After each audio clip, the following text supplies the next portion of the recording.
Goodness gracious me, what a cliffhanger we were left on last week.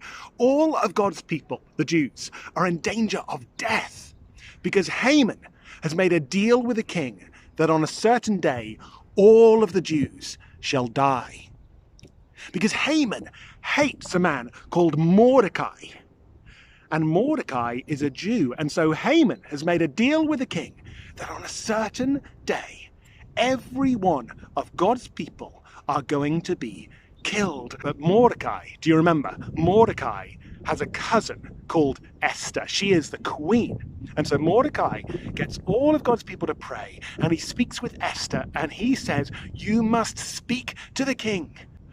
But Esther isn't allowed to go and speak to the king and ask him anything.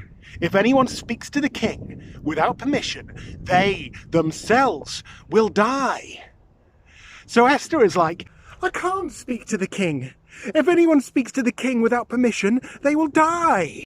But Mordecai replied, you must speak to the king, otherwise we'll all die. Okay, I will speak to the king. And if I die for God's people. Esther was very brave. She is a heroine in the Bible. But can't you imagine that as she went into the presence of the king, still she was terrified. Just a word from the king and she would be killed. But God had seen his people fasting and he had heard their prayers and he softened the king's heart to Queen Esther.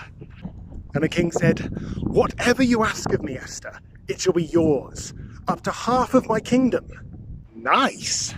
And so Esther asks, O king, my one request is that you come to a party at my house tomorrow, and that you bring with you Haman. I wasn't expecting her to say that. Haman was a strange person to invite to her party, right? And so the next day they go along to the party. It's just the king and the queen and Haman. So Haman thinks he's well in here. The king said, okay, I've come to your party. Now what is it that you really want? Well, what I really want is for you to come to another party at my house tomorrow and bring along Haman with you. Now that's not what I was expecting Esther to ask of the king, to come to a party. I thought she was going to ask the king to put a stop to Haman's wicked plan of killing all of his people. But you see, Esther has a plan. We're going to talk about it next week, actually. We see in the story of Esther that God's people need a rescuer, and God provides them a rescuer in Esther. When we read the story of Esther, we should identify with God's people. You see, we, like them, are in terrible trouble.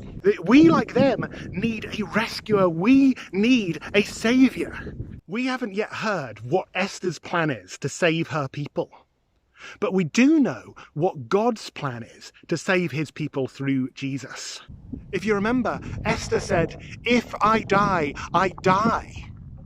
Well, Jesus, in his rescue plan, said, when I die for God's people. Jesus' rescue plan was to die that we might be set free. And we can be part of that rescue if we trust in Jesus. Jesus died to save his people. And we are those people if we trust in him.